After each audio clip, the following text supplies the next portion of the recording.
Hi everyone, John Ryman here from WDM, that's Web Design and Marketing, here to help you get more of your ideal, perfect clients. Now, today's video is all about client avatars, but just before I start, I would like to get your opinion. Now, I've brought a little friend with me today. This is Rex, he's my daughter's bearded dragon. Now, for no other reason than he just seemed a little bit bored at home, and I thought, well, why not pop him in? So I'm sure he won't be any trouble. We'll just put him there. Now, it kind of got me thinking with the COVID lockdown restrictions, etc., and working from home becoming more commonplace, and everyone on Zoom, and I'm sure more people doing YouTube videos like this one. Do you think it's acceptable to have things like your pet in the frame? Does it distract from the video? Does it make me look less professional? Or is it a bit more engaging perhaps, and perhaps create a bit more of a connection, seem a bit more real? I'd really be keen to know your thoughts because, yeah, it's nice to switch things up a bit sometimes. So we'll just bring this mic back. He might climb up to my shoulder and go to sleep there. We'll see. Now, client avatars. So as you found this video, you probably have some idea of what client avatars are, but really, they're about accessing your ideal client. Now, what is a client avatar? Simply put, it's a fictional persona of your ideal client. Note that this is not the same as your target market. If you've been running a business for any length of time, then you no doubt have a very good idea of who your target market is. But a client avatar takes that a step further. So rather than trying to appeal to an audience, you are trying to appeal to a specific person. So having a client avatar will enable you to identify who you're talking to and to understand them better. You can address them directly in your content. So whether you're writing copy for your website, an email newsletter, paid advertisements, or even a YouTube video like this one, you can target it specifically to your client avatar, as though you had them opposite the desk in front of you. And the idea is that it will enable you to create a real connection rather than just appealing to a group of people. Now, of course, you can and probably should have more than one client avatar. You probably serve more than one type of person in your business, especially if you offer different services and or products. Now, it's a good idea if you have staff to get them involved. Brainstorm, and everyone has different ideas. You will no doubt find that they come up with things that you didn't think of. Now, there's no right or wrong way of making up your client avatar, but I like to split it into 3 stages. Their details and demographics, goals and motivations, and the challenges and obstacles that they face in their business, and maybe in their life. So, starting with the first one. This is Paul Sutton. Paul is 45 years old, just a bit older than me, not much. He's male. He lives in Bury St Edmunds in Suffolk, which is also near me. He's a health club owner. He's married with 2 children. Now, you may wonder how that could possibly be relevant, and perhaps it's not, but by giving details like this, it helps to make them a little more real, and that way you can target them better. I'm also married, not with 2 children, just the one, but it helps create that connection. Now, Paul earns 70k a year, so he's doing okay. He went to college. He did not go to university. So now I've also added some extra notes, and again, this helps me see Paul as a real person rather than just a bunch of statistics. So Paul has an established health club with a great reputation. He's looking to take it to the next level and bring in an operations manager so he can focus on the bigger picture and take more time out without his business being affected. Although Paul has to use computers for his work, he's not tech savvy and doesn't like dealing with technical issues. He's open to new ideas when it comes to marketing and managing his online growth. His website's okay, but it's a little dated and not really much more than an online brochure. Now, you'll see these details, how they come into play in the next couple of slides, but so just bear with me. So, moving on, what are Paul's goals and his values? What motivates him?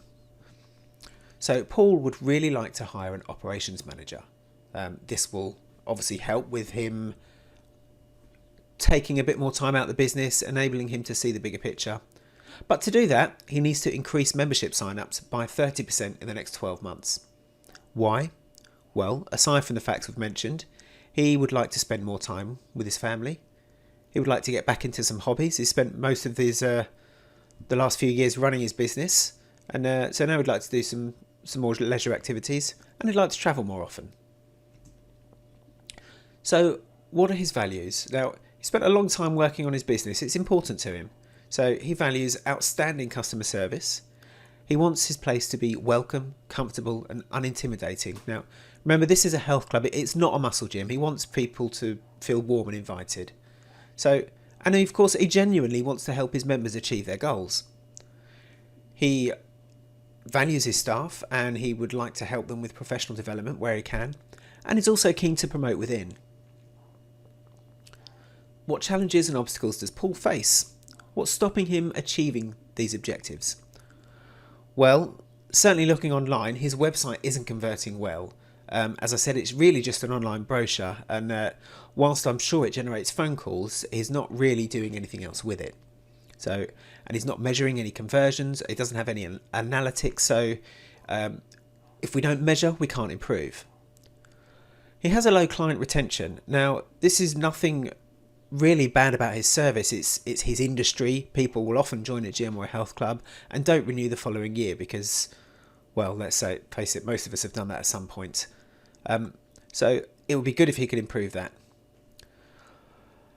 One of his challenges or obstacles, whichever way you look at it, Paul is concerned about losing business to larger competitors with better marketing strategies and perhaps bigger budgets, such as Banner Times, which is obviously a well-known brand and also local to him.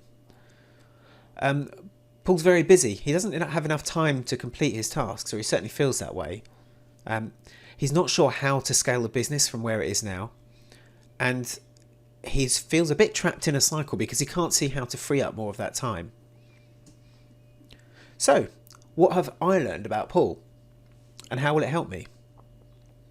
Well, you remember some of those details I showed you in the first few slides. So I can see now that Paul will benefit from a website redesign that engages visitors and encourages them to take action. This might be to book a tour, become a member, order a spa package. I know that automation will help reduce his admin time, his costs, and increase sign-ups. It needs to be easy to use and non-techie, because he's obviously not interested in that stuff. He doesn't do technical. He's not interested in hosting and looking after his website or backups, etc. So I know that a care plan would be perfect for Paul.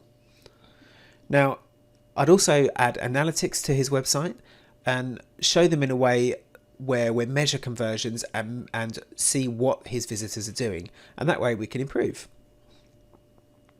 Paul will also most likely be interested in some kind of lead generation system to entice and draw in new members. This will include landing pages, probably email automation that ensures everyone gets the right email at the right time with no manual work required by him or his team. Once it's in place, it will run itself 24/7.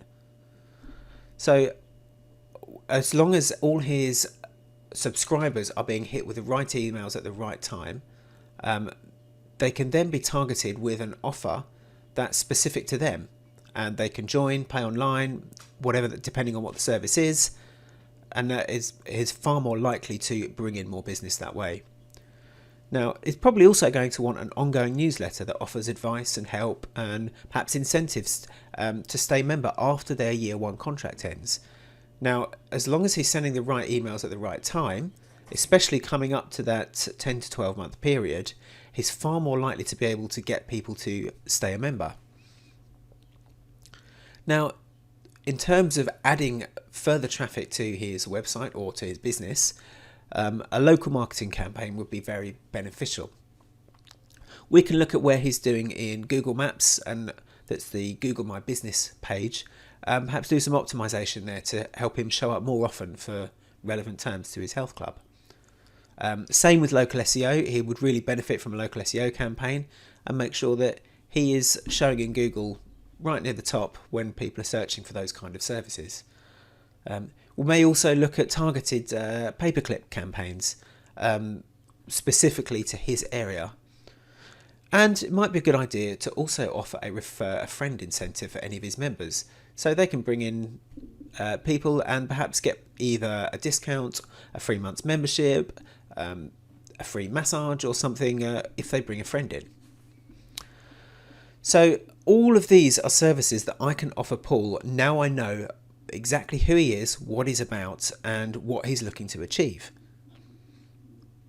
So I've built up a specific image of my ideal client. I can speak directly to them in all my marketing efforts. This includes my website copy, my services, email newsletter, segmentation.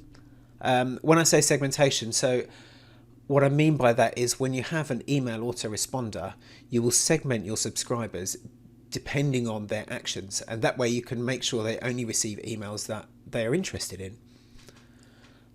Also my blog content, I can write it all for Paul. My YouTube videos, just like this one. Paul, if you're out there, come speak to me. And of course paid advertising. So when your content is designed for your ideal client, you are far more likely to attract, wait for it, your ideal client. So that brings us to the end of this video. Please do let me know what you thought. I'd really like, as I said earlier, to get your thoughts on this video style, being a bit more relaxed and bringing a lizard into the office. And last of all, if you found value in this video, please do hit that like button. And if you'd like to see more videos like this, press subscribe, and again, we'll make that happen. Thanks very much, and I will see you next time. Take care.